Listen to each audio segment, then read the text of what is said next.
Hey everybody, before we get started, I want to remind you about our 50 subscriber giveaway. There's only 10 spots left, guys. That's it. I need 10 more subscribers till we get to 50. So please, go back to some of my other videos. I describe it at length on how to enter, how to be eligible. But only 10 spots left, guys, before we give this beautiful slab away.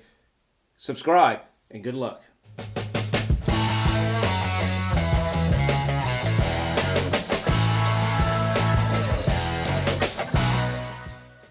Welcome back, everybody, to the weekly comic book review. This is for the week of February 8, 2023. And before we get started, I'm about to wet this whistle, but hey, I'm sorry. Got a little nasally thing going on this week. Mother Nature decided to bring springtime early, and it's really doing a number on me. But I'm not going to let that bitch kick my ass. I got all kinds of antihysterectomies running through this body right now, enough to kill a small animal. You pair that with the drink of the week, which is the Club Gin Martini, 21% alcohol by volume. If this can't kick it out, nothing will. So let's give it a taste.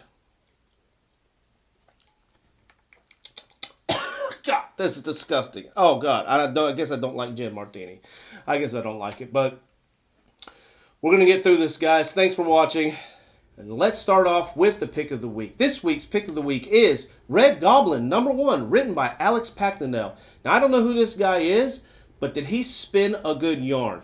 This book was written excellent. This was an afterthought for me at the store. I just kind of picked this up on a whim. I wasn't going to read it, but I figured, what the heck? I like the cover. I like anything related to ASM, so I'll give it a try. But, guys, this book was written well. Look at this artwork. There's some gnarly artwork going on in this book.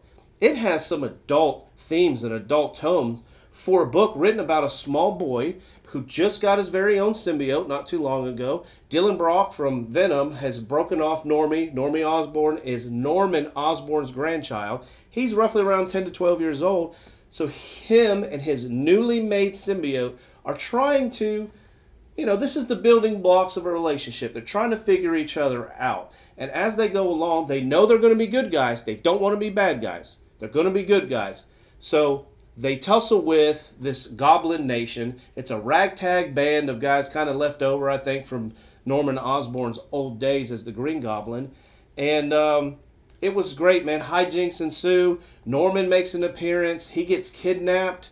Normie figures out when Norman's getting kidnapped, he left the symbiote at home. This is what we're learning, guys. I mean, he's learning on the job. Damn it, don't leave home without your symbiote. So, and at the end, the Goblin Nation has their leader, and they're trying to get the Goblin Serum from Norman Osborn. So, it was exciting. The artwork was great. I loved it, guys. Pick of the week. Very easy for me. Red Goblin #1. All right, guys, and up next, we have The Amazing Spider-Man, #19, Legacy 913. We've got some guest creators. It's Joe Kelly and Terry Dodson. And this takes place after the events of Dark Web. And what we have, this is only going to be a 2-issue story arc before the regular writers and artists get back on the book. But I love this issue. What we have in this issue is Peter Parker and Felicia Hardy, Spider-Man, Black Cat, the beginnings of their budding relationship. They're having a great time. They're going to have a weekend away. They're going into the country. It's very adult-oriented, which is much appreciated after Dark Web. And I do like, although it's weird seeing ASM with these toned-down colors on this artwork, it's almost a little refreshing after Dark Web was so bombastic with the colors and the artwork. I like this. This was a good departure. Very adult themed.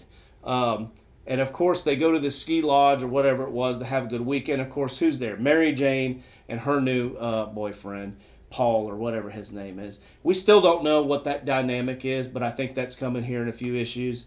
And basically, him and Felicia run into basically a bunch of tech guys who are on vacation, and they've got all the technology from the Sinister Six, and they're out there just having a good time. Like, they're renting this technology, they're playing games with it.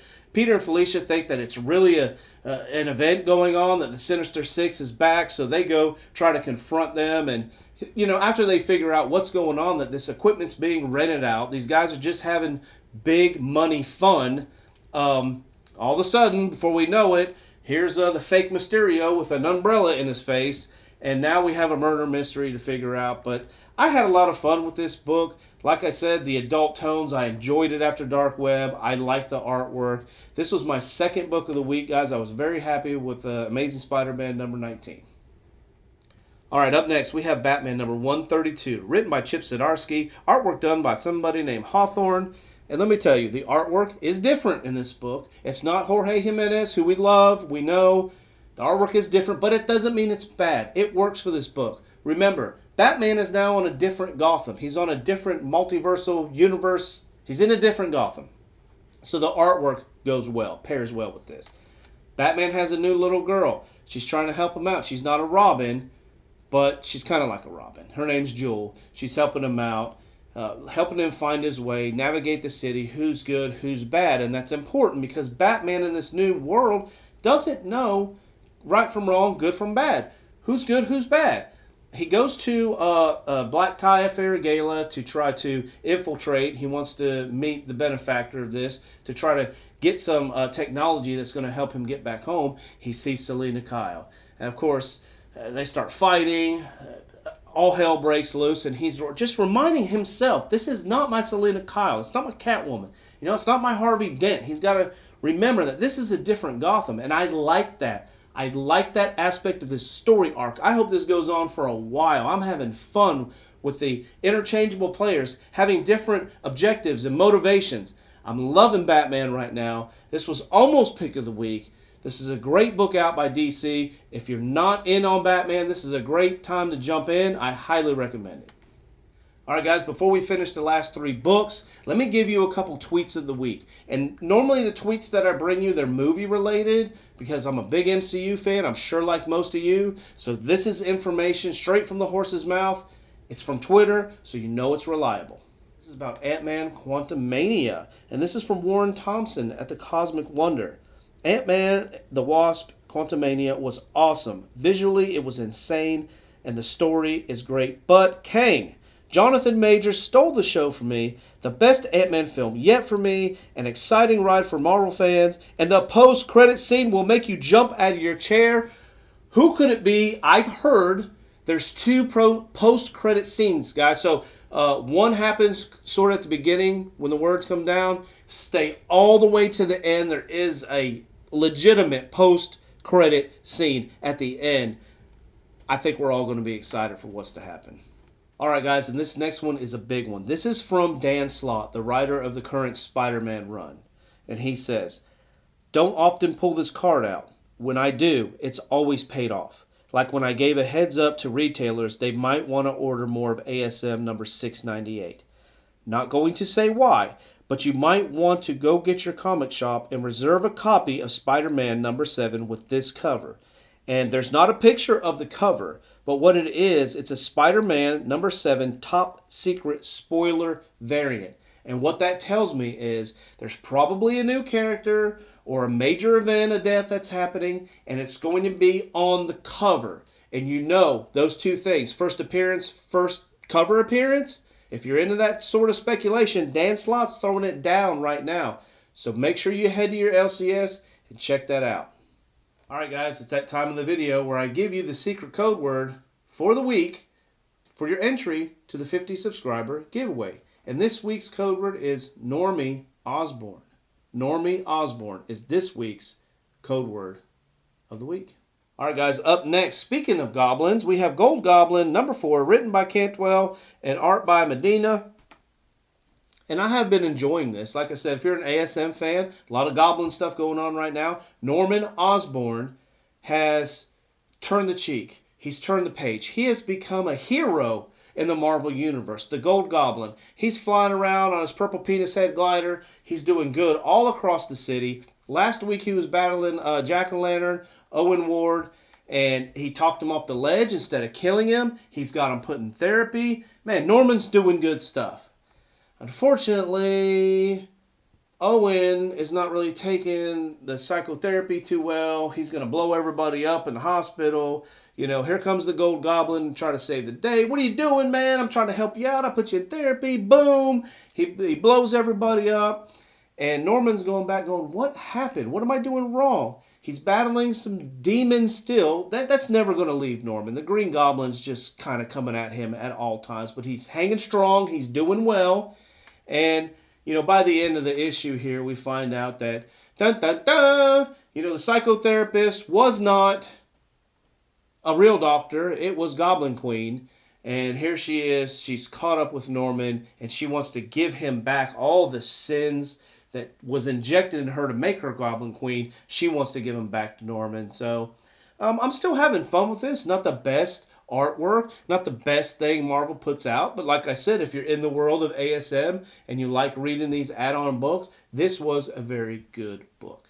All right, guys, like I said, this is a big week. Up next, we have Erratic 2 Recharge from AWA Upshot. This is written by Carrie Andrews and Brian Reber on the artwork.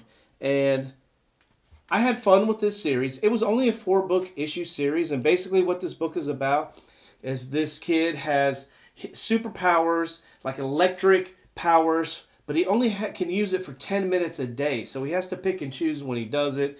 In this story arc, he's got some girl from the future has come to him, some hot chick, and she's trying to show him how to micromanage it to make his powers last longer for the impending threat. His father has turned his back on him. He's turned him into the secret government agency that's trying to come in and, find these kids with powers or whatever. But unfortunately, this was only a 4-issue story. I wish this was longer. I wish this was an ongoing thing. This is a very cool book.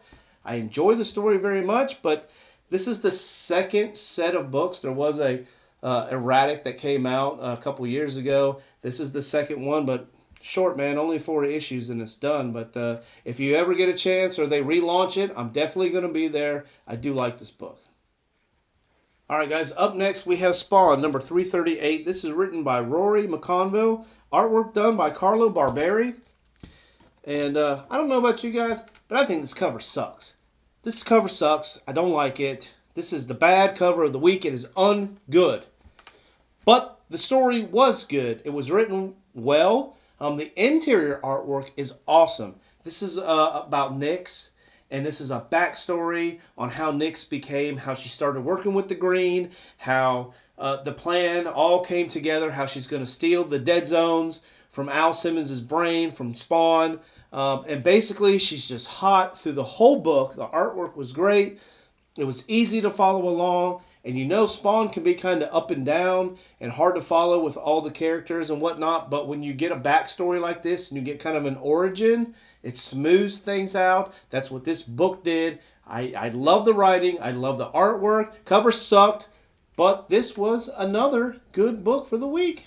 And last but not least, we have Miles Morales, SpiderMan number 3, Legacy 285, written by Cody Ziegler. Guys, you're probably saying, Jway, that book came out like 2 weeks ago. What are you doing? I subscribe to this book through Marvel subscriptions. And this is what happens. You get the book like 2 weeks late. But guys, I didn't know if I was going to like Miles Morales. I didn't know if I want to put it on my sub. You can order any of these books through their subscription service. They're $2.41 a book. So if I don't know if I'd like something but I want to try it, I'll order it from their subscription service. I'll be behind a week or two from everybody else. But $2.41 a book, you can't beat that with a stick. You are not even getting a good discount like that at your LCS. So just to try it out, I have not been a fan of this series so far until this issue. This issue really started to, just because I'm lost, I haven't been reading Miles Morales, so I'm trying to get my footing on who's what, these characters, who's friends, who's foes. Some of the stuff is familiar, like Scorpion is in here, who Miles is fighting.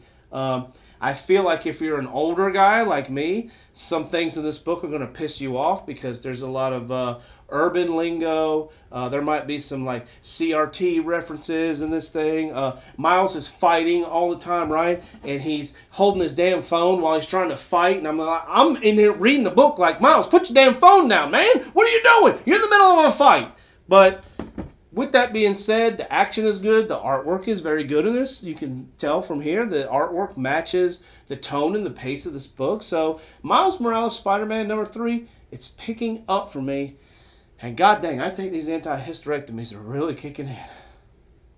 Alright guys, that's all I got for you this week. Thank you for watching the weekly comic book review. You son of a bitch.